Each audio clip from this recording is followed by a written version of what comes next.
Antes de mais nada, agradecer a Feira Preta, né, pela organização, assim como a Rebeca e a Yolanda, que estão aí atrás, né, nos bastidores. Também a vocês que estão aí presentes. E meu nome é Jane, eu sou correspondente da Bitonga Travel. Antes de começar a apresentar o Bitonga e por que desse encontro, eu vou me apresentar. Eu sou professora, geógrafa, atualmente mestranda também em Geografia Humana. Eu venho pesquisando sobre a questão racial na América Latina, como que não tem como pensar a América Latina sem refletir sobre as questões raciais. E então eu estudo muito nesse sentido. Eu faço parte também do coletivo Améfricas, do NEPEM, que também que estuda a questão racial na geografia, e também do Bitonga Travel, que é um grande coletivo que foi criado pela Rebeca e que hoje tem mais de 150 mulheres espalhadas não só pelo Brasil, mas também em toda a América do Sul, América Central, o Caribe, também do continente africano, os países que falam língua portuguesa. Então é um grande coletivo, onde a gente compartilha histórias, vivências, viajantes, e a ideia é incentivar outras mulheres negras a viajarem. A gente sabe que a questão econômica é o que mais pega, assim, é uma questão de você poder viajar e de um lugar para outro. Você, acho que tem microfonia, não? Tá tudo bem no áudio, tá, né? Tá. Deixa eu só ver aqui. Acho que não tá aparecendo aqui pro pessoal, gente. A dona Carmen tá aberta. Oi? O microfone da dona Carmen está aberto. É que estão perguntando aqui, que não começou, parece ainda. Acho que... Será que começou? Agora eu tô na dúvida. Deixa eu avisar aqui, pera só um segundo.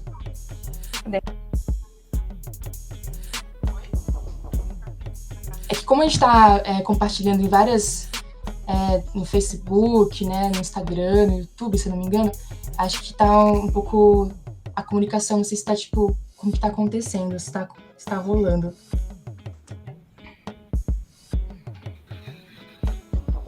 E agora, a gente continua, será?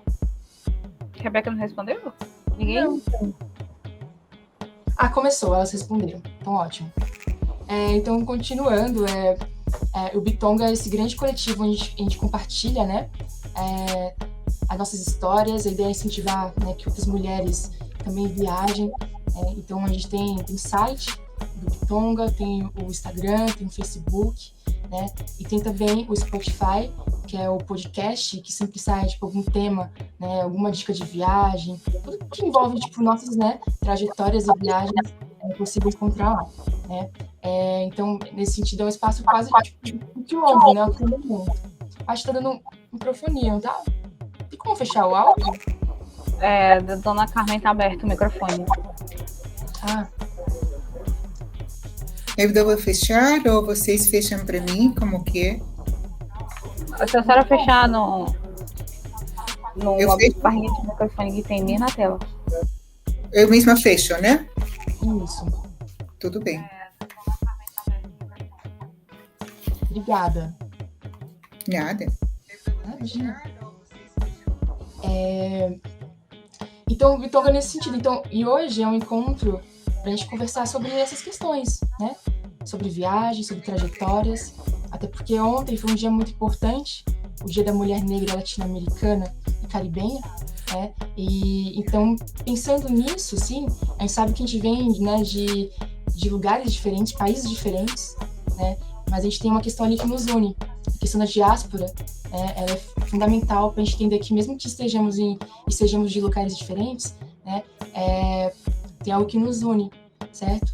E tanto que, se a gente pensar na Lélia Gonzalez, por exemplo, ela fala que pensar a América Latina, pensar o continente americano, a gente pode ressignificar e pensar através da ideia de americanidade, Améfrica, porque não tem como a gente pensar a América Latina sem refletir sobre as questões raciais, A gente sabe que a gente tem um passado ali de opressão, de violência, contra nossos ancestrais, e que isso, nos afeta, nos atravessa até os dias atuais. Então, a Lélia, quando ela fala de americanidade, é nesse sentido, A gente pensar a questão negra, a questão indígena, para refletir, sobre esse continente, né? Então, o Dia da Mulher Negra Latino-Americana e Caribenha fala exatamente disso, para a gente olhar, né, para nossa realidade, olhar, criar redes onde a gente possa construir, né, resistência, não só resistência, mas existências, né, como a gente vive, né, nos nossos países, nossas cidades, e consegue não só resistir, mas também existir, né? Então, vai ser muito importante escutar vocês, porque cada uma, né, tem uma trajetória muito singular, específica, né? Por exemplo, a Joyce, que é quilombola, né, do Pará, da Amazônia, ela vai se apresentar depois um pouco mais, né? A Laile, que nasceu na República Dominicana, que hoje vive na Itália, né? A Dona Carmen, que é do Peru, que hoje vive no Brasil, também tem uma trajetória incrível, né? Trabalhou com a Vitória Santa Cruz, vai ser muito especial escutar você, né? Então a gente pode começar pela Laile. Laile, conta um pouco sobre você, sobre a sua trajetória. Boa noite. Boa noite. E boa noite para todos. Eu sou a Laile, nasci na República Dominicana há muito tempo, moro na Itália.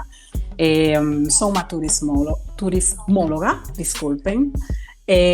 Praticamente trabalho per un tour operator que organiza viagem pela Itália. Praticamente o que eu posso dizer sobre mim, porque nasci na República Dominicana, para morar em outro país, onde completamente são tão diferentes, onde cada país, território onde eu morei, me ensinou alguma coisa, sobretudo para ser uma imigrante preta em outro país, muito assim, vamos dizer, difícil no começo, mas depois tem um período de adaptação, de luta, de crescimento, vamos dizer, eu falo sempre que quando você muda do seu território, de suas costumes, você nasce novamente. Eu sou apaixonada pelo turismo lento, amo viajar lento. Eu acho que narrar as experiências de um território, conhecer os locais, experimentar a gastronomia desse território, acho que é a melhor coisa que nós podemos fazer durante uma viagem. E acho que somente as experiências te podem ensinar esse território é sua essência. É muito importante para nós que somos preta, através da viagem, usar a viagem como um meio de comunicação, como um meio de ensinamento, como um meio para educar, para ensinar e para praticamente mudar o sistema. O sistema, entendo, de praticamente ensinar para ser uma sociedade que tenha uma igualdade.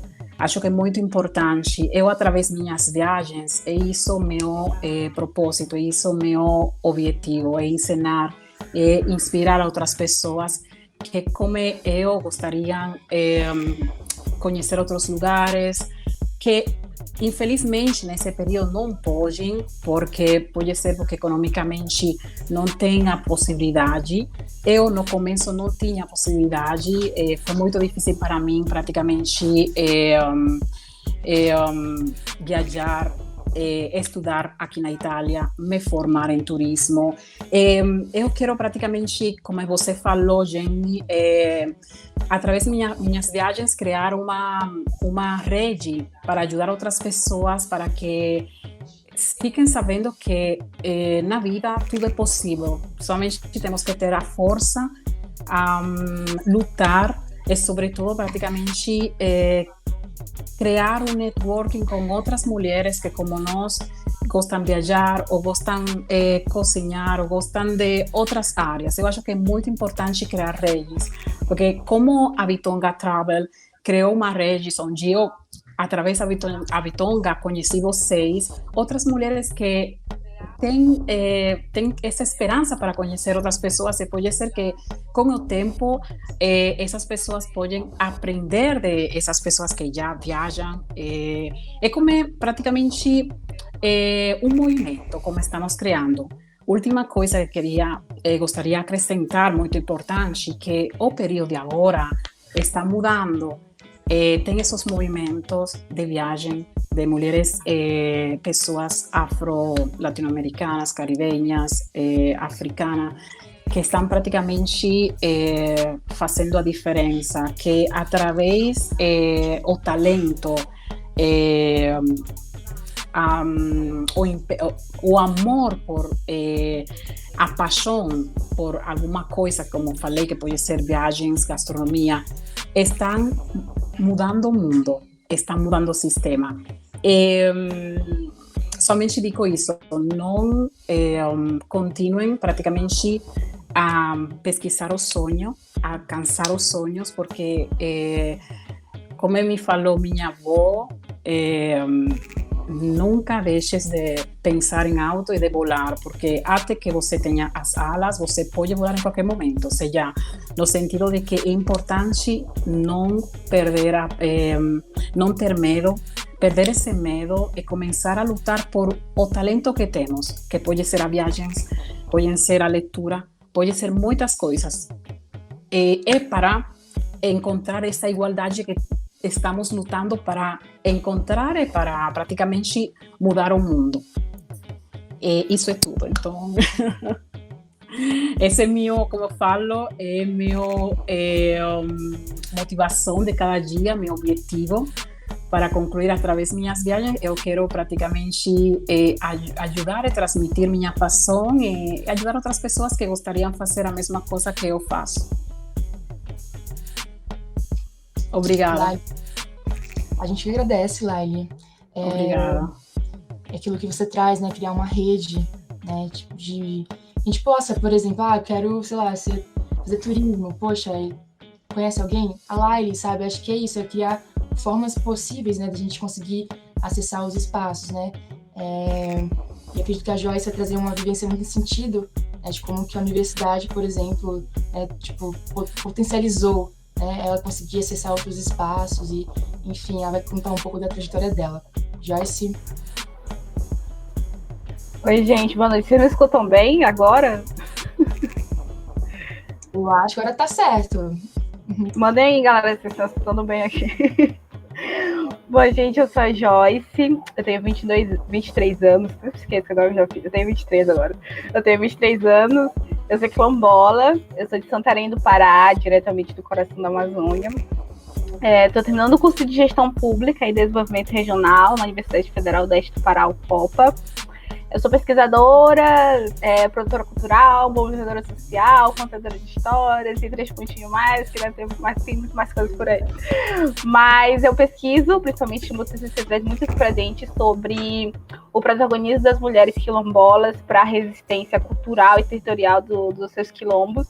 Então, eu tenho uma pesquisa muito específica sobre o protagonismo das mulheres quilombolas do Pacoval, através da manifestação cultural do Banabiré.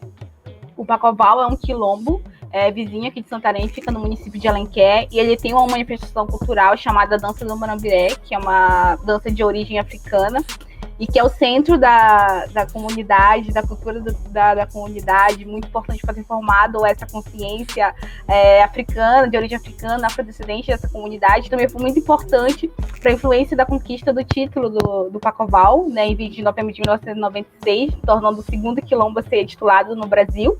Né, e aqui também teve o primeiro quilombo a ser titulado no Brasil, aqui na minha região. Então eu pesquiso muito sobre essa perspectiva das mulheres quilombolas para a permanência cultural e territorial dessas comunidades.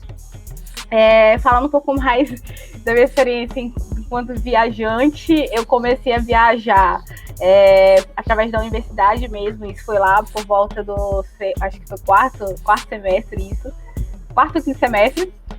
Através mesmo de congressos, porque eu submeti trabalhos para apresentar em congressos, e aí foi quando eu realmente comecei a me deslocar do meu próprio território, e aí eu acabei indo primeiramente para o Nordeste, depois fui para o Sudeste, aí depois eu fui para o Rio, eu consegui uma mobilidade acadêmica, uma bolsa de mobilidade acadêmica para a Universidade Federal Rural do Rio de Janeiro.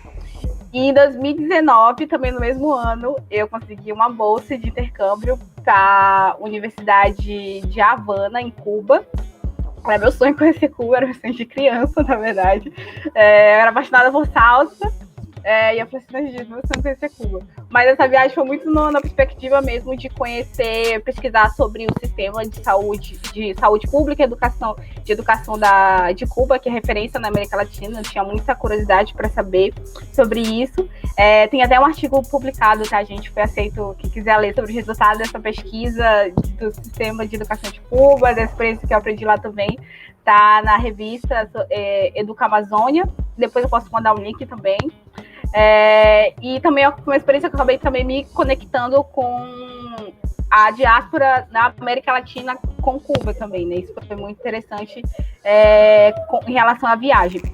Aí, assim, pegando uma coisa que eu acabei fazendo uma análise mesmo, né? Dessa experiência que eu tive de sair do território, foi quando eu comecei a perceber essa questão das barreiras, assim, isso principalmente organizando as viagens para ir para congressos fora daqui, que era uma questão que a gente tem muito, é a questão da passagem aérea de avião, por exemplo, que é muito caro, tanto para entrar do território, principalmente aqui no Pará, quanto para sair. Então, assim, eu sempre falo que viajar de avião aqui é privilégio para poucos. Então, eu, por exemplo, nem às vezes minha bolsa, por exemplo, cobria essa viagem inteira, porque tinha que pagar passagem, você tinha que pensar em hospedagem, comer em outro lugar, porque a gente tem que pensar todas essas questões de gasto, de planejamento. Então, muitas vezes eu tive que fazer rifa mesmo para cobrir todos esses custos, e o preço da passagem realmente era o que mais, assim, eu percebia que impedia muitos alunos, ainda impedem muitos alunos até mesmo de ter o desejo de viajar para congresso para outros lugares, porque nem todo o tempo a universidade está ali subsidiando esses cursos, né, com bolsas e tal. E aí eu percebi, viajando para outros lugares, que a gente tinha essa certa barreira, porque dentro do território, a principal meio de locomoção que a gente tem é através de barco, né? Porque a gente chama aqui que o rio é a nossa rua. Então, por ser um meio de transporte muito mais em conta para a população, eles utilizam bastante. Só que, assim, tem os seus prós e contras, né? Por exemplo, de Santarém para Belém, que é a capital. São 3 dias de barco, e isso a gente tem muita gente que tem parente, né, nesses lugares. E, por exemplo, Manaus também, são 3 dias de barco. Agora que já tem lanche, assim, você chega no mesmo dia, principalmente para Manaus. Mas mesmo assim, é um preço diferenciado. Então, assim, a gente fica muito concentrado aqui, é por isso que muitas pessoas também nem sabem nada, muito pouco da gente, porque a gente não consegue ir para outros lugares, porque tem essas certas barreiras. Então, assim, ao mesmo tempo que para mim foi muito importante ir para outras regiões, até fora do país mesmo, para levar a narrativa da Amazônia, falar mais sobre a gente, falar sobre minhas pesquisas, ao mesmo tempo eu comecei a encontrar essas barreiras, né? Por exemplo, eu fiquei imaginando, se eu não estivesse na universidade, por exemplo, será que eu ia ter essa oportunidade de viajar e conhecer outras culturas e lugares, por exemplo, sabe? E eu fico pensando nas outras pessoas que não têm esse tipo de acesso. Por isso que eu comecei a realmente fazer essa análise de, nossa, viajar para outros lugares, sair daqui, é privilégio para muito pouco. Não tanto por falta de informação, que é uma coisa que parece que a informação não chega aqui, e o meu professor fala muito que, tipo, a Amazônia, o Norte, é a periferia do Brasil, que, tipo, ninguém sabe, muito pouco da gente. Pelo simples fato da gente não ter tantas oportunidades, assim, isso é muito forte, assim, a gente não tem tantas oportunidades, e a universidade acaba sendo esse viés, assim, que, tipo, acaba nos dando essa oportunidade de sair. Então, assim, as quadras foram muito importantes na minha vida, realmente eu não posso negar isso, tipo, fiz muita coisa através dessas oportunidades e conheci outras pessoas. Eu acho que se eu também estou aqui hoje, conheci o coletivo, foi por causa disso também, né, dessas experiências. E dizer, assim, que essa experiência, o próprio do coletivo da Bitonga, eu acho que, assim, de acolhimento também, de abraçar as nossas narrativas, está sendo muito importante, de conhecer outras mulheres viajantes também, né? Apesar do coletivo a gente ter muito pouca gente do norte, quando uma coisa... assim, e é isso, né? Toda vez que eu vou participar para outros lugares, por exemplo, espaços que a gente chama de poder, privilégios em outras regiões, é uma coisa que me incomoda muito, porque eu sou sempre a única menina do norte. E cadê o resto do meu povo, gente? Por exemplo, eu falo uma coisa que muito me incomoda. E, assim, dentro do coletivo também a gente consegue ter um pouco dessa visão e possibilidades ao mesmo tempo, né? De ter voz. Eu acho que é muito interessante essa proposta do coletivo de estar dando voz para a gente poder falar sobre isso, né? Eu acredito que se não fosse essa oportunidade, talvez vocês nem estariam sabendo sobre isso, né? E falar um pouco também de quanto essas viagens foram muito importantes para meu desenvolvimento e conhecimento da minha própria história. Claro que as minhas pesquisas aqui sobre a diáspora na Amazônia, principalmente através da narrativa das mulheres, foi algo que me conectou muito com a minha identidade, com a minha história, de conhecer muito mais como se deu até mesmo a própria escravidão na Amazônia. Isso foi algo, assim, muito incrível para mim, porque até então as pessoas não conhecem muito, e, assim, os quilombos são os nossos principais patrimônios culturais, assim, que podem contar essa história. Eu tive esse privilégio, eu falo assim, é um privilégio de ouvir aquelas mulheres falando, e poder, por exemplo, a experiência em Cuba, de ter me conectado mesmo com a própria questão da diáspora na América Latina. Até então eu não sabia muito pouco sobre a América Latina, e aí Cuba vem, através da própria população, que sabe muito bem sobre essa história e muito sobre a América Latina, e vem e me traz essa perspectiva da diáspora na América Latina, principalmente em Cuba, que é muito presente essa questão cultural. Quem não teve oportunidade de ir para Cuba e tem muita vontade de conhecer, e principalmente vir para a Amazônia e conhecer também aqui as manifestações culturais, os quilombos, e quiser saber mais sobre isso também, pode falar comigo, que eu estou super à disposição também, gente. Obrigada. Joyce, obrigada. Você trouxe uma questão que eu também comecei a viajar pela universidade. Eu consegui um intercâmbio na Europa, na Alemanha, e quando eu cheguei lá, eu falei, gente, como eu sou pobre, não tinha noção, sabe, que eu era tão pobre mesmo. Eu falei, gente, que isso? E, de fato, a viagem, ela faz a gente não só conhecer outro lugar, mas conhecer a gente mesmo, né? E muitas de nós somos as primeiras da família a conseguir viajar, assim, por causa desse acesso à universidade pública, né? De fato, né? E, enfim, poder compartilhar isso, né? Ver que as histórias estão ali conectadas, né? Então, obrigada. Exatamente.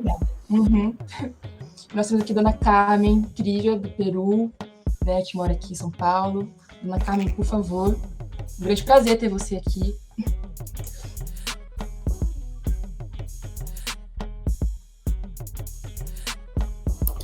Desculpem, estou abrindo agora o microfone.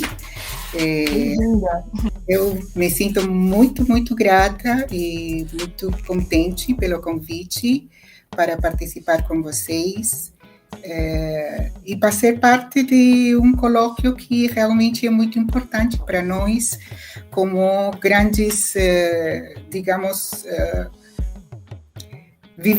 grandes vivências da mulher negra, né, latino-americanas, neste caso, né, e esse significado do dia 25 de julho, para mim é muito importante porque a cada data de 25 de julho, que isso está sendo celebrado aqui no Brasil desde 2014, para mim me lembra que eu sou importante para a minha cultura, que eu sou importante para poder passar, digamos, de alguma forma, na área da educação, que é a área que desenvolvo atualmente, há muitos anos, passar as raízes, né? Passar os valores, as contribuições que as etnias negras deixaram ao redor de toda a Latinoamérica, né?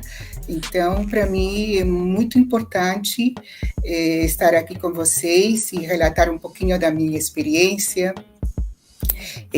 como professora e como antiga coreógrafa e bailarina do elenco de Vitória Santa Cruz, porque a partir dessa participação com Vitória Santa Cruz é que nasceu o meu orgulho de ser negro, né? Eu vou explicar por quê. Bom, atualmente eu sou professora na Universidade Paulista, a famosa Unip, né? Já há 9 anos, mais ou menos. Trabalho com eles na área da graduação de letras. E aí aproveito de alguns momentos, dentro das temáticas didáticas, colocar algumas informações, pequenas informações, porque isso não é o objetivo. Mas aproveito, sim, de colocar bastante informação sobre as contribuições das raízes negras nos livros didáticos da escola. Neste caso, a base escolar, chama-se Fundamental 2 e Ensino Médio, que é para o colégio Colégio Objetivo. Então, ali eu aproveito essa ocasião para viajar com os alunos, né? Eu iniciei as minhas viagens aos 19 anos com Vitória Santa Cruz. Obviamente, o tempo vai passando e a gente vai vendo outras, digamos, possibilidades e outras formas, né, de continuar com aquela luta de fazer conhecer a nossa cultura, fazer valorizar os nossos conhecimentos, as nossas vivências e principalmente as características negras deixadas pelos nossos ancestrais africanos para a cultura latino-americana. Então, começando pela parte da minha viagem inicial aos 19 anos, que foi de uma forma assim inesperada, porque cheguei no Conjunto Nacional de Folclore, que era dirigido por Vitória Santa Cruz, que vocês conhecem muito bem, a nossa falecida antropóloga negra peruana. Cheguei lá no escritório dela só para conhecer o trabalho dela. Até que, na conversa com ela me convidou para participar com eles, né, ativamente, numa forma de pesquisa e também de participação na arte folclórica peruana, que vocês sabem que a arte folclórica peruana não é simplesmente negra, né, é andina. Essas são as duas vertentes, né, das origens do peruano, principalmente ameríndia, né. E foi uma surpresa para mim, comecei com essa participação, foi um estudo completo, porque não era simplesmente aprender um passo para apresentar em palco, não, porque a gente pensando nas outras pessoas integrantes, a gente estudava para fazer essa apresentação em palco. O que eu digo estudar? Sentir, né, que você está expressando algo com algum movimento, né? E nós sabemos que a flexibilidade na dança do negro é maravilhosa, né? A flexibilidade, a harmonia do corpo negro é maravilhosa para a dança. Tanto que a grande maioria das mulheres negras, 40 anos atrás, tinham como profissão dançarinas de grupos folclóricos, né, representações dos seus países, das suas culturas, e era praticamente um dos caminhos, digamos assim, mais fáceis de fazer mostrar a sua cultura. Eu falo isso porque essa foi a minha primeira, digamos, forma de entender, digamos, o que eu estava fazendo, né, pelo meu país, pela minha cultura, pela minha etnia. Mas aí, com o tempo, 8 anos depois, eu vi que, estando dentro do elenco, eu vi que eu tinha que sentir que eu não era simplesmente uma exposição comercial ou uma exposição cultural num palco, né? Eu estive trabalhando com eles 9 anos, né? E a partir desse despertar, digamos assim, vi que tanto a dança como o teatro tinham um significado valioso. Por exemplo, uma das peças de teatro de Vitória mostrava uma conversa numa escola, representando uma escola de etnia negra, né?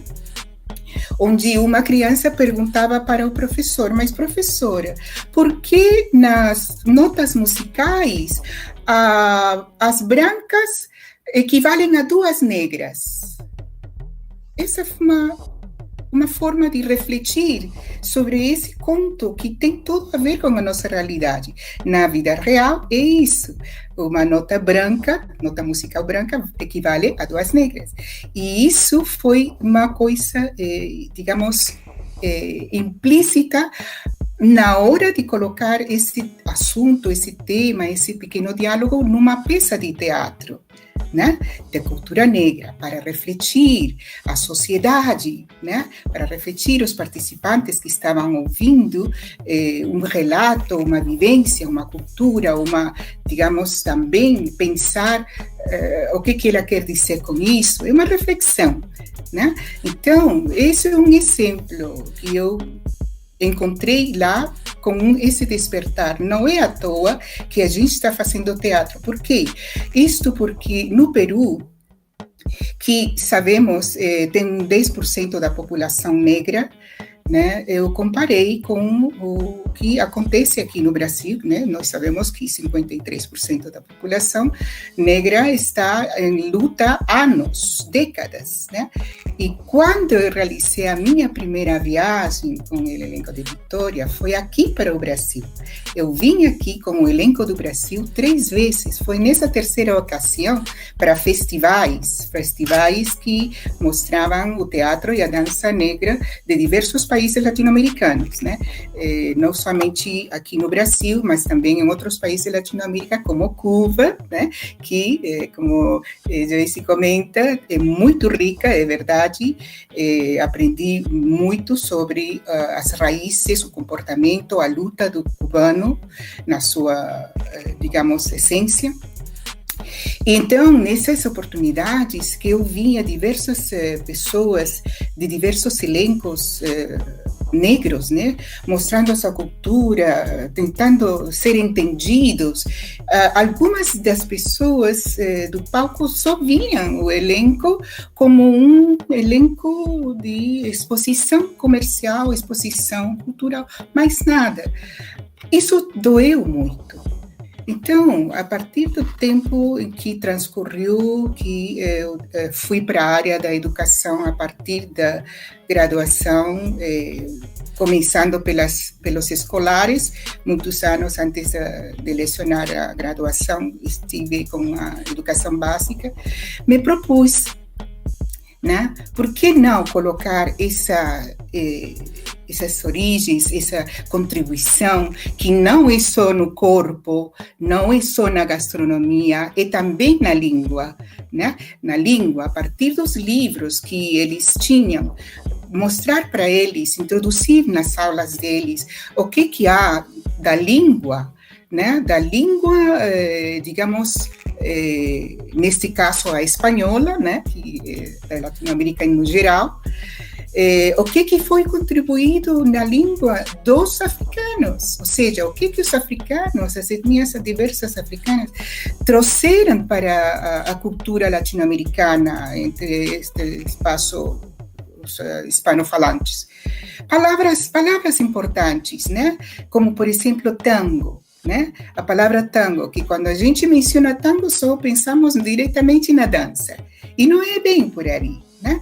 O tango nasce da palavra tangere, que é uma palavra africana, né? De uma língua africana. Não estou lembrando nesse momento de qual país, mas essa palavra tangere foi a que derivou a palavra tango, que inicialmente significava encontro, né? Encontro das pessoas, inicialmente para traficar o negro e, posteriormente, encontro das pessoas para bailar. Nesse caso, os negros, digamos, colonizados, né?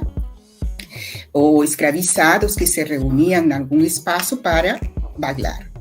E dançavam entre homens, né? Que a grande maioria dos escravos, majoritariamente homens na época.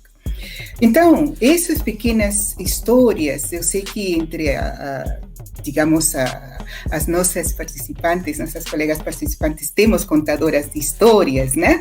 São coisas interessantes que a gente pode comentar para que nossos ouvintes viajem de alguma maneira diferente, né? Eu tive a oportunidade, como vocês também tiveram, de conhecer vários países latino-americanos através do trabalho com Vitória, muitos países latino-americanos, acho que 9 países, mas também foi a medida de não meu bolso, né?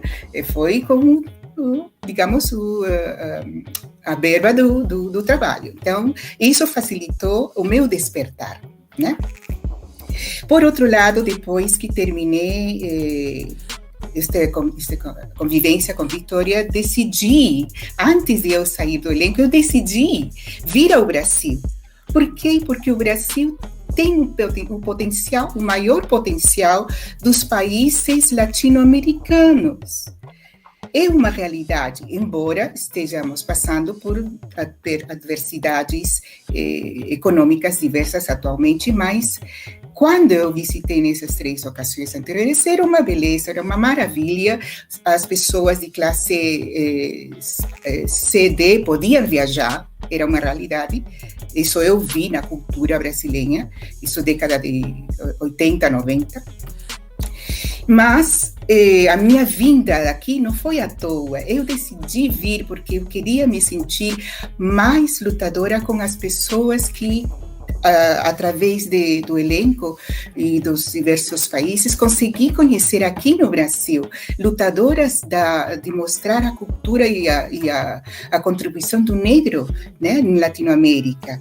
Então, isso foi a minha vinda. E a partir que a minha chegada no Brasil foi a área da educação nas escolas. Isso, para mim, foi importante, até hoje é importante. Então, é isso. Eu acho que nós temos que, neste momento, tentar pensar que cada uma de nós, mulheres negras latino-americanas, tem muito a contar. Somos vários países com diversas, digamos, experiências, conhecimentos e traços, né? Traços culturais diversos que, dentro da própria atividade de cada uma, geógrafas, biólogas, turismólogas, então temos esse braço para, digamos, tentar colocar a partir dos nossos caminhos profissionais, abrir esse espaço e dar continuidade para dar conhecimento dessas contribuições. Eu me sinto hoje muito orgulhosa de ser negra. Antigamente não, porque isso não existia no Peru. No Peru não existia ensinar a cultura negra nos livros didáticos. Isso foi o pior castigo que se pode que eu vi, né, que eu vivenciei. Não havia o ensino digamos, da herança do negro peruano que nasceu, viveu, se educou no Peru, né, mas era invisível para os livros. Somente os universitários peruanos que conseguiam conhecer e ficavam, obviamente, conhecendo parte, né? Então, essa diferença de luta Brasil-Peru, nesse sentido, foi o que me fez mudar, né, o meu espaço de trabalho e de aprendizagem, né? Nunca é tarde para aprender, eu aprendo muito todo dia aqui no Brasil. É isso. Dona Carmen, muito obrigada por contar sua trajetória. Eu fiquei pensando muito na Vitória Santa Cruz, né? Aquele grande poema musicado, né? Que é muito famoso, Vitória Negra. E é isso, sim. Tipo, então, aí tem uma outra frase também do Fanon que ele fala assim, que o branco, ele cria o negro, mas o negro cria a negritude. E eu sempre lembro essa frase e faz lembrar a Vitória, porque ela fala, então tá, me gritaram negra, mas eu vou dizer o que é ser negro, o que é ser negra. E a arte, a educação, a dança, ela é fundamental pra gente ressignificar, pra gente dizer o que a gente quer, né? E o que a gente quer. E eu percebo o quanto que viajar, né, ela nos ajuda a conhecer não só uma outra cultura, mas nós mesmas, né? Então, eu percebo o quanto que se a gente pudesse, sabe, viajar livremente, se a gente tivesse essa questão econômica, se a gente pudesse compartilhar, trocar, sabe, a gente com certeza estaria vivendo em outro tipo de sociedade, né? Então, obrigada por compartilhar. E tem aqui uma outra pergunta, né, que eu tinha guardado, mas não sei se vai ter tempo para a gente também abrir para pergunta para as pessoas. Mas, enfim, eu tinha pensado justamente esse Dia da Mulher Negra Latino-Americana, né, e caribenha, assim, como que é para vocês, né, esse dia? Se puder falar um pouquinho. Laile, por favor. Ok.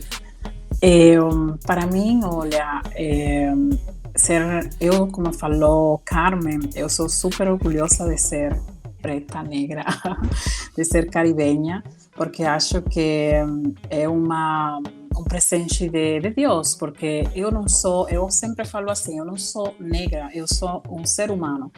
E acho que a coisa bela, a coisa linda do mundo é que é diferente. Então, somente, como eu falo sempre, nós somos praticamente, o poder os temos nós nas mãos. Então, somos nós que podemos trocar o pensamento, a mentalidade, podemos mudar o sistema e poder começar a criar novas histórias. Então, eu sou super orgulhosa de ser como sou.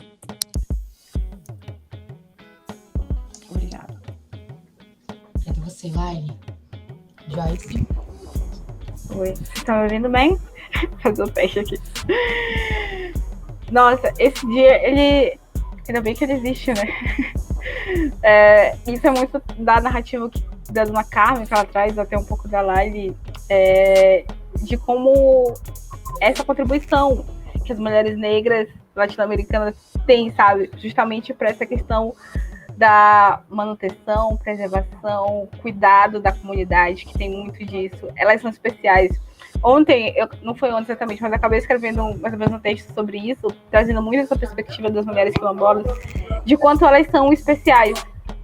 É uma coisa que eu percebi, sabe? Então, assim, e isso viajando até mesmo para Cuba e tendo contato com outras literaturas e, assim, com a vivência mesmo, a gente consegue perceber essa familiaridade. Então, esse dia, para mim, ele é muito importante para não só essa afirmação de que, tipo, eu sou mulher negra, sou da Amazônia, também afro-amazônica, sou da América Latina, e conhecer tudo isso, essa contribuição, sabe, que a gente tem muito para a sociedade, principalmente nessa que a Dona Cá fala das narrativas. São muitas narrativas diferentes porque a gente é muito diversa. Né? Se eu falasse do Brasil, nossa, imagina a América Latina, as outras histórias. Eu tenho muito vontade de conhecer as outras histórias dos outros territórios, dos outros países, principalmente dali da América Central mesmo, sabe? Que ali foi um território que muito me encantou dessa contribuição das mulheres negras mesmo, né? Até principalmente em Cuba. E aí, quando eu entro aqui no meu próprio território também e começo a conhecer, assim, a diversidade, porque, assim, é diferente, sabe? A Amazônia, ela é muito diversa, são várias Amazônias. E aí traz essa contribuição das mulheres, assim, que eu busquei trazer, principalmente no meu trabalho, e perceber como a gente é diversa e como a nossa contribuição, ela é fundamental, assim, para futuros melhores, porque eu digo assim que essas mulheres, nós somos construtores de futuros sustentáveis e melhores. Obrigada, Joyce. É interessante que a Lélia Gonzalez, né, ela fala até tipo, dessa ideia de contribuição, ela fala que não é nem contribuição, é fundamento, é base. É muito interessante, assim, ela falando quanto que tá em tudo, né, pra gente pensar a economia, pra gente pensar tipo, a história, a geografia, pensar, a Dona Carmen trouxe, né, tipo a língua, né.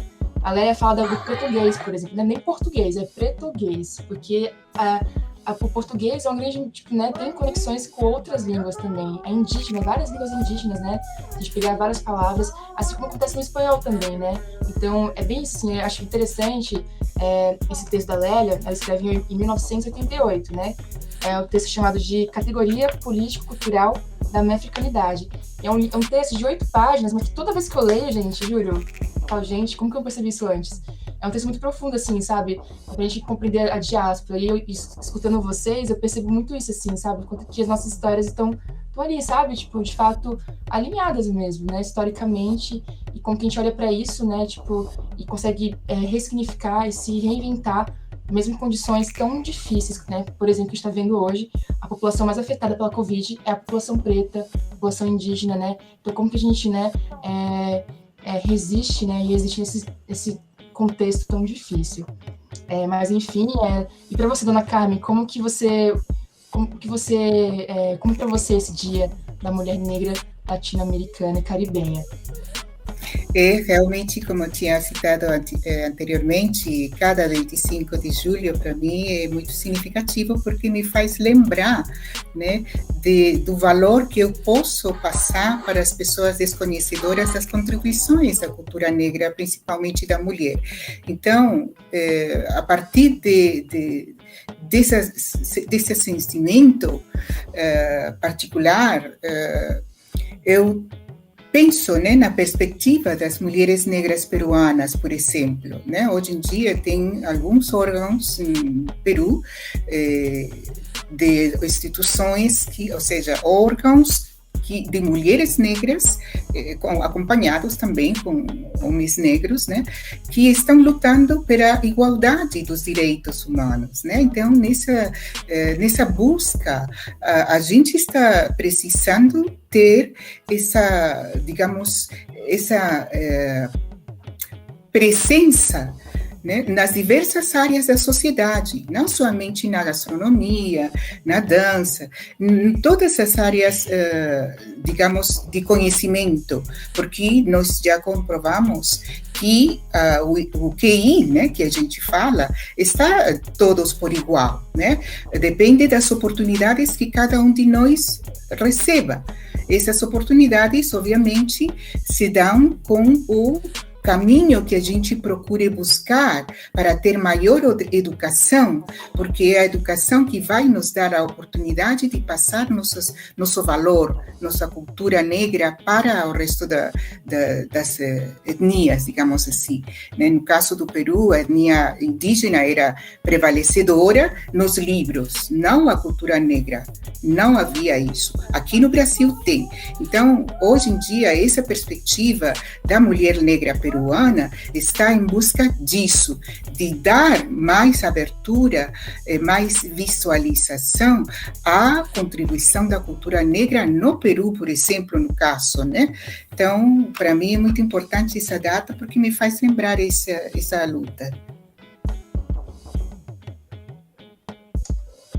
É exatamente isso, assim, né? Do quanto que esse dia é um dia para a gente comemorar, mas um dia para lembrar, né, do quanto que nossos passos vêm de longe, né? Quem fala isso é a Jurema Werneck, ela tem um texto que ela fala disso, do quanto que é importante a gente olhar, né, quem veio antes da gente, os nossos mais velhos, nossas mais velhas, e olhar, né, para frente para os mais novos, né? E como que a gente pode projetar os nossos caminhos.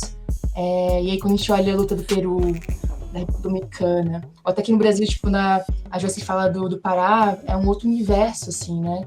A questão do rio, né? Lá não tem que ser rodovia, tem que ser hidrovia, sabe? Tipo, né? Então, são realidades diferentes, né? Que nem eu também vim de Juazeiro, da Bahia, moro aqui em São Paulo, totalmente diferente, né?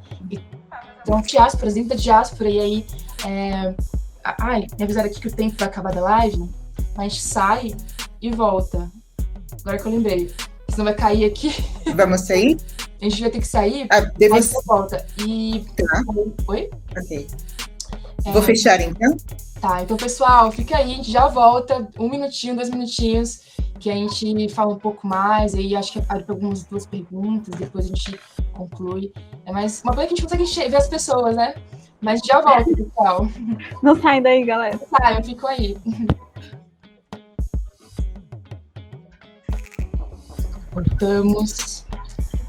Será que a gente está ao vivo já? Não sei.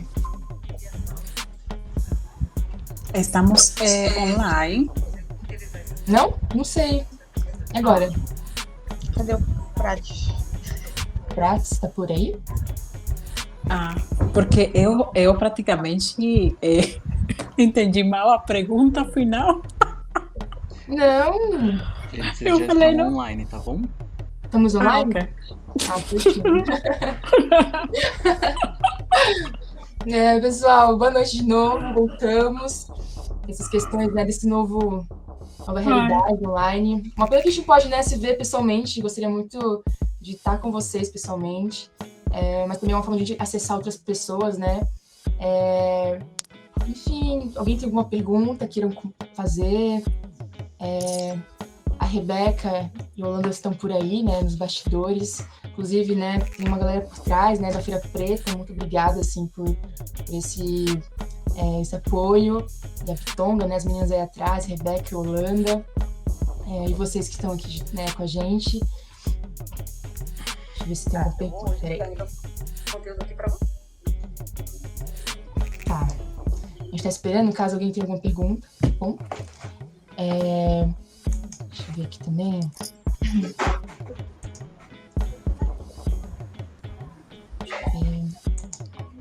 Uma coisa que eu estava refletindo sobre, né, porque é sobre como que é estar ter viajado, ter tido a oportunidade de viajar, ter conhecido outros países e ser uma mulher negra, assim, sabe? Como que vocês vivenciaram isso, assim? Foi diferente? Foi igual?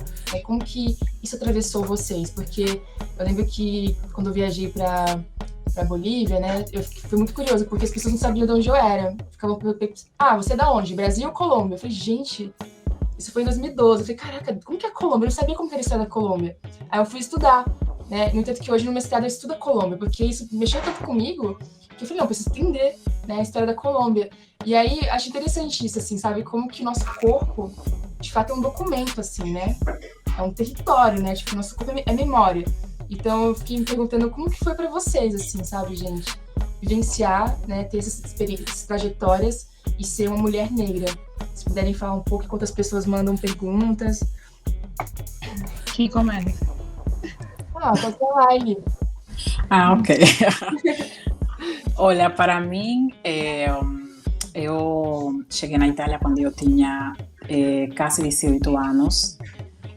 Praticamente, eu senti muito essa diferença, sobretudo porque é totalmente um país diferente, é outro continente. Depois, praticamente, ser imigrante, não sei se vocês moraram em outro país, fora do mesmo continente, aí fica um pouquinho mais difícil se adaptar a uma nova vida. De fato, quando falei anteriormente, eu falei de renascer, porque você nasce novamente. Depois, cada país, depois foi quando eu fiz no mestrado, a especialidade, eu morei quase 5 meses na Finlândia, em Lapônia. Depois de imaginar da República Dominicana para a Itália, depois 5 meses em Lapônia. Aí era outra cultura totalmente, mesmo que era na Europa, os finlandeses têm outro jeito de pensar, então às vezes te olhavam como uma pessoa assim diferente, uma pessoa estranha. Eu acho que aí você, mesmo quando você vai visitar um país como turista, você sente essa diversidade.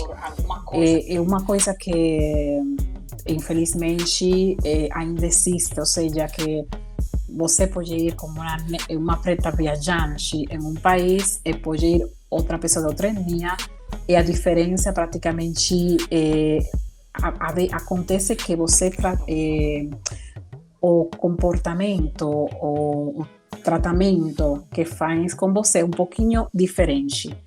Isso você percebe. Então, eu percebo de vez em quando em alguns destinos mais que em outros. Pero sim, a diferença existe ainda, infelizmente.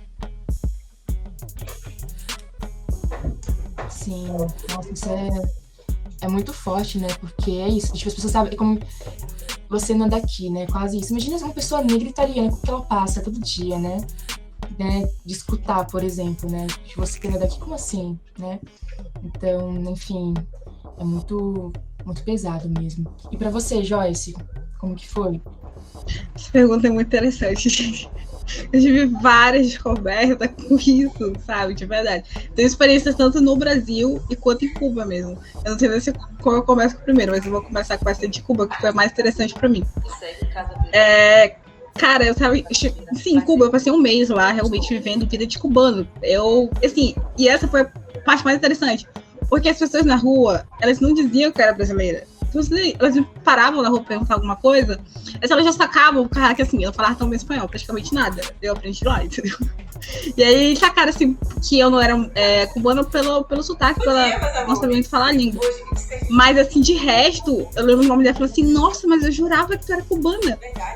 E foi muito isso que eu me identifiquei com a população, sabe? E tipo assim, na rua eu andava tranquilamente como uma mulher cubana, sabe? Assim, porque a maioria, assim, em Havana, particularmente falando, a população é negra. Então, tipo assim, e eu senti muito de Havana parecido com o sentimento, a cultura de Salvador, Bahia, sabe? Então, tem muita coisa interligada e parecida. Então, em Cuba, é como se fosse uma cubana, entendeu? Assim, essa experiência foi muito marcante para mim. Diferente aqui, por exemplo, aqui na Amazônia, principalmente no norte, aqui na minha cidade, que a questão racial a gente diz assim, um pouco polêmica. Por exemplo, quando eu comecei a assumir meu cabelo natural, eu também cheguei pela essa fase assim de alisar cabelo e tal, essas coisas. Por exemplo, quando eu assumi meu cabelo natural, comecei a usar tranças, as pessoas aqui me viam como uma pessoa negra de fora, como se eu não fosse daqui, sabe? Porque as pessoas aqui não conhecem muito a sua própria história. Essa questão ainda de ser negro na Amazônia ainda é muito invisibilizado, e dentro da escola não é trabalhado muito isso, sabe? E por eu ter estudado em escola pública aqui da cidade, não exatamente dentro do Quilombo, eu consegui perceber muito isso, que não é falado isso na escola, entendeu? Então, o que se sabe sobre os quilombos é que os livros didáticos falam, e isso não é muito trabalhado. E você vê isso na sociedade mesmo, você andando na rua, a gente consegue perceber essa questão também, né, de as pessoas não se identificarem enquanto negros, tipo, afro-indígenas, que isso, cara, isso é muito marcante, isso faz parte da cultura da Amazônia, tudo que a gente faz, respira, come, assim, vivência é cultura afro-originária, entendeu? Muito desligada, a gente é muito afro-indígena aqui, em tudo praticamente que a gente faz. E as pessoas não conseguem se reconhecer, então as pessoas me viam quando ela trans como se fosse uma de fora. E eu em Cuba, eu era uma cubana comum com eles, isso eu percebi de cara. E aí que dentro do Brasil, principalmente quando eu viajei para o Sudeste, eu já senti algo relacionado à questão regional mesmo, assim, de território. Que as pessoas ainda têm uma imagem muito distorcida sobre a Amazônia e sobre o povo. Então, assim, eu lembro, eu e minha amiga, a gente de São Paulo, o menino falou assim pra ela, mas tu tem cara de índia, que anda jacaré na rua, que não sei o que, falavam várias coisas, sabe? Então, assim, no Sudeste, eu não tive tanta acolhimento e, assim, a abertura, mais por causa dessa questão mesmo territorial. Então, as pessoas tinham uma linguagem muito, assim, um pensamento colonial muito distorcido sobre a Amazônia. Então, eles não conhecem muito sobre a diversidade da Amazônia, mas também foi algo interessante para chegar para essas pessoas e poder falar, né? Principalmente quem estava disposto a ouvir também, né? Porque tem toda essa questão. Diferente do Nordeste, que eu já tive muito mais abertura, enfim, para falar um pouco disso, e se receber mais acolhimento, assim, mas... eu lembrei de outra questão interessante que vale contar, essa daqui também, foi em Cuba, de tratamento. Como eu estava vivendo uma vida realmente lá, porque eu fui para estudar realmente, assim, de fazer pesquisa, então, não, assim, eu vivi, não é aquela vida, tipo, ir para Cuba para turista. Uma coisa é você ir para Cuba para turistar, você vai viver uma outra vivência, uma coisa é você ir para Cuba para ter uma vida com a população de lá. Então, lá em Cuba tem muita essa questão de dificuldade de acesso à internet. Então, eu passei praticamente um mês sem acesso à internet, sabe? Só tinha acesso à internet 1 hora por dia. Isso porque eu tinha que comprar uma tarjetinha de acesso ao Wi-Fi que custava $1 uma hora, e eu tinha que equilibrar meu dinheiro para não gastar tudo só com internet, né? Eu tinha que viver também. E aí, eu fui me conectar nos hotéis, que tem acesso ao Wi-Fi em praça e em hotel, através dessa tarjetinha que tinha um login, né? E eu lembro que, por eu ser tão parecida com cubanos, exatamente, nesse hotel, quem tem privilégio, quem já viajou sabe, turista, sabe, que assim, a gente que mora no lugar não tem direito de apropriar do que é nosso. E lá em Cuba, eu tava perto desse hotel, praticamente assim, perto da entrada, e tava um fluxo muito grande de turista entrando e saindo, turistas brancos e tal, né, gente? E aí, eu lembro do carinha lá do hotel, de dentro ter falado assim pra mim me afastar, sabe, sair de lá como se eu estivesse atrapalhando, eu me sentia aquilo, tipo, rejeitada, assim, gente, como assim? Eu só tô aqui tentando conectar a internet, falar com a minha família, e o cara foi lá e, tipo, meio que, tipo, você tá atrapalhando a passagem, sabe, desse tipo, assim, falando, Foi quando, naquele momento, a gente meio caiu a ficha de várias coisas, e falou assim, nossa, o que a população também aqui cubana vive, sabe, porque tipo isso, os turistas lá tem muito privilégio, e a gente que é do próprio lugar, às vezes não tem, sabe, e essa experiência também pra mim foi algo que marcou na viagem, assim, de cara, caiu a ficha assim, de muitas coisas, assim. Então, Cuba foi esse divisor, assim, de águas para mim, que eu falo.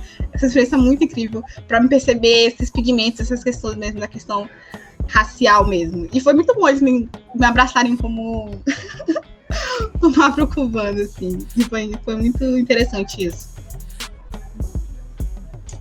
Nossa, que louco você trazer, né? Tipo, de ser reconhecido em Cuba, na sua cidade, no lugar onde você nasceu, quando você se reconhece como, né, deixa o cabelo black, deixa, tipo, as tranças não te reconhecerem.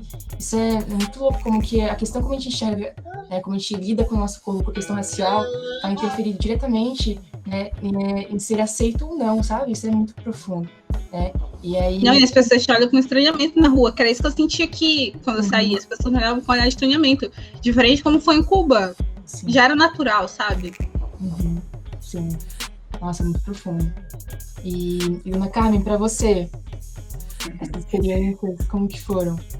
Bom, um dos motivos da minha chegada aqui no Brasil foi justamente isso, né? Sentir-me em casa, etnicamente falando, né? Embora durante a minha vivência no Peru, né, na juventude, eu estava praticamente não sentindo tanto na pele a questão racial, né? Aqui senti com o tempo, né? Não no início. No início eu era mais uma brasileira. Só que o problema vinha quando eu começava a conversar com as pessoas sobre as minhas raízes, sobre a minha mestiçagem. Não, você, do Peru, não, você está mentindo. Pessoas desconhecedoras de que no Peru também tem negros, né? Então, essa era uma questão de desconhecimento, de ingenuidade de algumas pessoas, né? Aqui no Brasil ou em qualquer parte do mundo onde eu estava, sempre, nunca me podiam, digamos, caracterizar como uma peruana, né? Nunca, no início, né? Então, inclusive hoje, para voltar para o Peru, quando tenho a oportunidade de ir, praticamente, como só 10% da população de 35 milhões é negro e estão muito dispersos, então você anda por Lima, você anda por Cusco, você não vê negros, né? Então, eu sou uma turista lá, chego lá e falo normalmente com as pessoas, mas olham com uma cara, como dizendo, como é que esta sabe muito sobre a nossa cultura, como é que esta fala bem o espanhol. Ou seja, acham que sou cubana, como eu disse, ou brasileira, ou colombiana, não me identificam como negra, né? Como peruana. Então isso é uma ignorância do meu próprio país, né? Para a população jovem do Peru, né? Não passar esses conhecimentos, essas informações, essa diversidade, não reconhecer essas raízes. E, então, dependendo do lugar onde a gente vai ser fisicamente caracterizado como um latino onde tem mais negros, né? Mas não exatamente com a sua própria origem, que no meu caso. Não sou peruana quando chego lá. Mas, obviamente, isso dói um pouco, porque tem momentos em que passei momentos constrangedores, em alguns casos. Por que passei momentos constrangedores, digo? Uma forma muito rápida de comentar, porque hoje a grande maioria da migração dos indígenas do Peru, que antigamente era Cusco, Huancavelica, Cajamarca, está em Lima, na capital, onde é uma pequena São Paulo, né, a metrópole, as oportunidades de emprego, as oportunidades melhores de estudo. Tudo isso é uma forma de divisão cultural diferente do que no interior, digamos assim, né? Falando uma forma, digamos, parecida com o do Brasil. Então, ali, essa migração, chegada das cidades andinas para Lima, faz com que a grande maioria da população no mercado executivo e no mercado comercial, produtivo, indústrias, todo, seja majoritariamente ameríndia, né? E antigamente havia racismo maior com os ameríndios, com os indígenas do Peru, ou seja, era uma mestiçagem, né? Brancos com asiáticos, brancos com negros, brancos puros e brancos com indígenas, né? Havia isso em maior proporção antigamente no Peru. Hoje, ao contrário, os indígenas que estão na capital. Então, são os indígenas que antigamente sentiam a invisibilidade, que hoje fazem a invisibilidade para o negro. Percebe uma coisa o que eu estou querendo falar? Então, essa invisibilidade de separação étnica, sem conhecer antes a pessoa, me doeu nos últimos anos em que passei alguns dias em Peru. É isso. A gente continua lutando. A luta diária, né? E, nossa, Ana Carmen, tipo, fiquei pensando na Susana Baca, né? Que é uma das mais cantoras da América, assim, né? E o Peru, né? A história é como a senhora tinha comentado, né? Foi fundamental para a história do Peru, né? Então, eu imagino como que deve ser para você chegar lá e não ser reconhecido dentro de um país que, né? Da onde você nasceu. E aí eu fiquei pensando muito também na Beatriz Nascimento, que ela fala assim que é do Brasil, né? Ela não se reconhece como brasileira porque ela é atlântica, né? Ela é diaspórica, né? Ela é americana, porque isso, diáspora, de fato, né? É o que nos marca, assim, né? Que nos faz compreender todo esse processo, né? Que foi muito violento, né? Com os nossos ancestrais e que nos atravessa até os dias atuais, né? Então, por isso que é importante a gente, né, trocar, conversar. O encontro de hoje foi muito mais sentido da gente, né, poder não deixar passar em branco mesmo, né, o dia de ontem, a nossa luta, né, que é diária todo dia, e o quanto que o Bitonga, né, acaba sendo um espaço de troca, de aquilombamento, né, onde a gente pode compartilhar as nossas vivências e que, né, para além da viagem, é isso, são nossas trajetórias, nossa vida. Né? A gente viaja, uma viagem tipo da Joyce que traz ela refletir sobre várias questões, né? A Laila que vai para a Itália e consegue tipo, né, perceber várias questões que envolvem a vida dela e como que ela se ressignifica isso, né? A Dona Carmen que tem uma trajetória incrível, assim, poderia ficar o dia inteiro escutando a senhora falar, sabe, dessa trajetória. Então acho que esse, né, é a Bitonga Travel, né? É um espaço que a gente pode compartilhar. E a Feira Preta, né, agradecer também por esse espaço. Então, acho que a gente está indo para o final. A não ser que vocês queiram falar alguma coisa, compartilhar. Não?